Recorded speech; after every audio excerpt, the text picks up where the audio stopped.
Assalamualaikum warahmatullahi wabarakatuh. Perkenalkan, nama saya Ruri Anita Lisi dengan nomor induk mahasiswa 1181032079 dari jurusan Manajemen Pendidikan Islam, Konsentrasi Bimbingan dan Konseling, Fakultas Tarbiyah dan Keguruan, Unsuska Riau.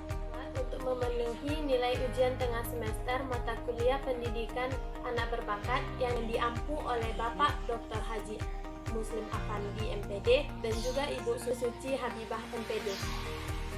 Saya akan menjelaskan mengenai model-model pembelajaran anak berbakat.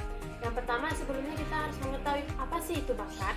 Bakat adalah kemampuan ataupun kelebihan yang menonjol pada diri individu yang dimilikinya dari lahir hingga dewasa.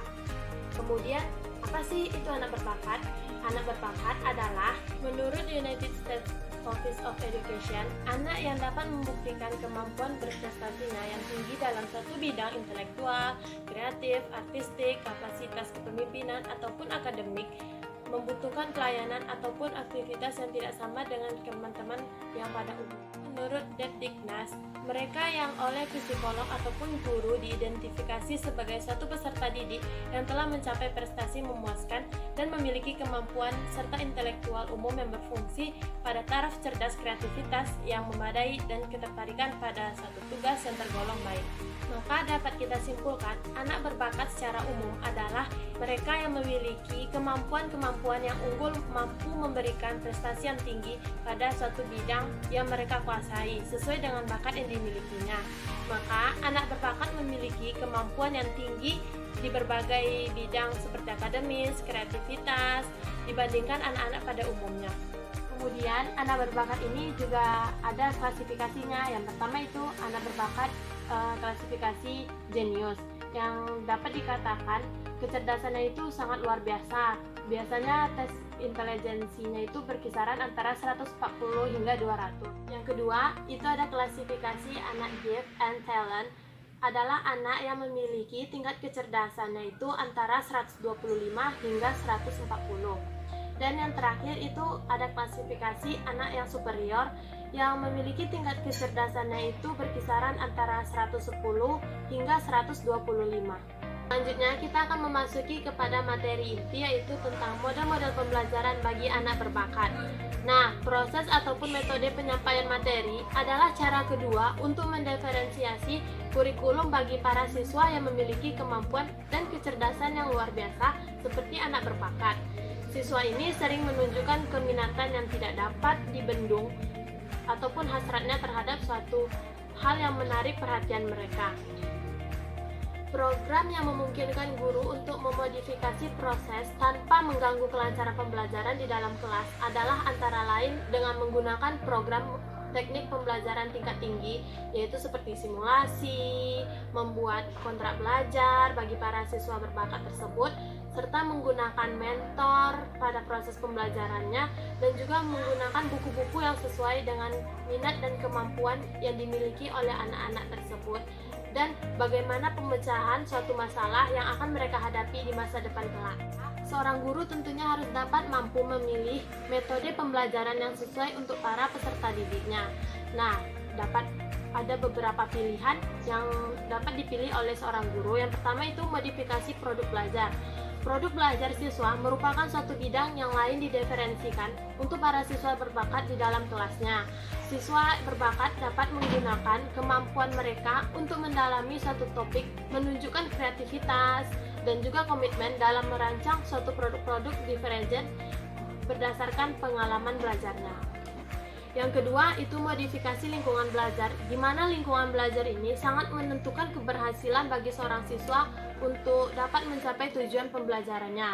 Nah, siswa akan lebih nyaman ketika merasakan suatu lingkungan belajarnya itu aman dan nyaman bagi mereka, sehingga mereka akan lebih kreatif dan aktif selama proses pembelajaran berlangsung, terutama khususnya untuk bagi para siswa kita yang memiliki bakat ataupun kecerdasan di atas rata-rata.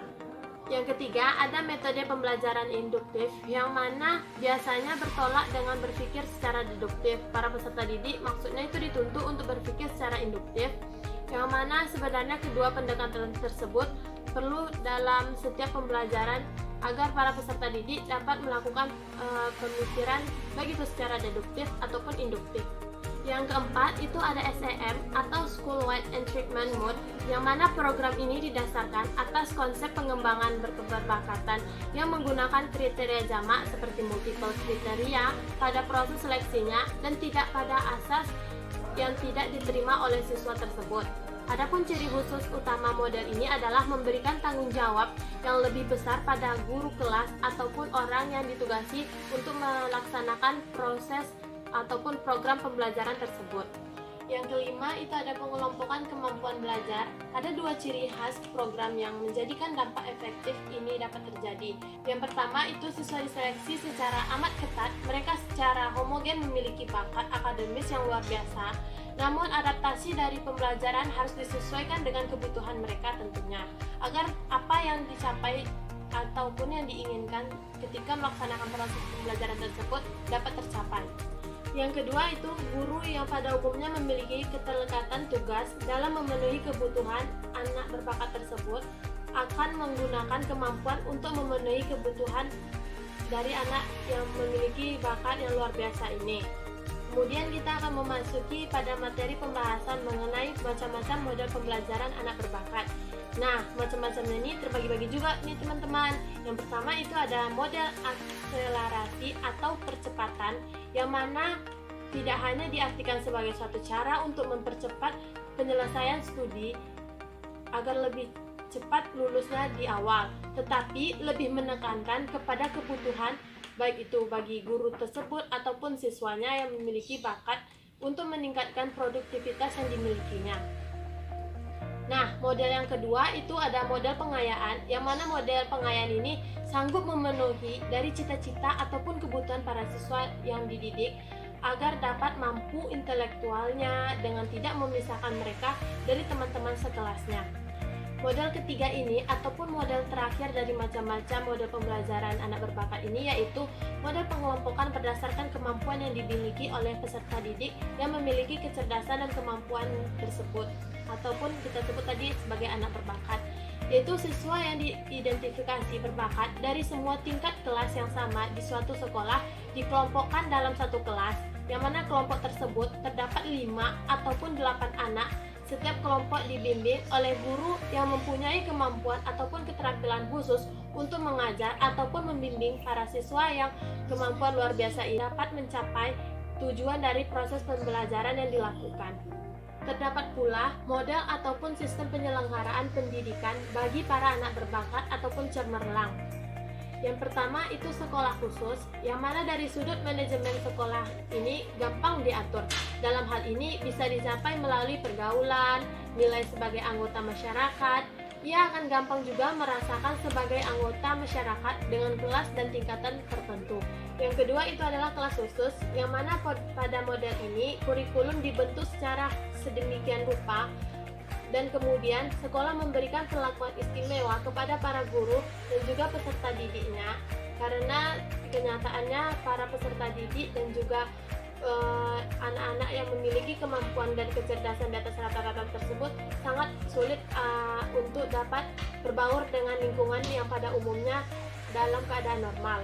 Maka dari itu dibutuhkanlah kelas khusus ini diberikan kepada para anak berbakat dan juga dikhususkan dididik oleh para guru-guru yang memahami teknik pembelajaran khusus untuk para anak-anak berbakat ini. Yang ketiga itu ada kelas terintegrasi. Cara ini biasanya dilakukan di setiap sekolah yang alasannya anak berbakat tersebut mengikuti secara penuh jadwal di sekolah dan sesudah itu memperoleh pelajaran pemanis di kelas khusus tersebut. Waktu belajarnya juga bertambah dan mata pelajaran dasar atau yang bekerja sama dengan kemampuan khusus ditambahkan karena para peserta didik tersebut yang memiliki kecerdasan di atas rata-rata ataupun anak berbakat. Nah, demikianlah penjelasan saya mengenai model-model pembelajaran untuk anak berbakat pada kali ini. Saya mohon maaf apabila ada kesalahan kata ataupun penjelasan yang telah saya sampaikan. Akhir kata saya ucapkan terima kasih kepada teman-teman yang telah menyaksikan. Wassalamualaikum warahmatullahi wabarakatuh.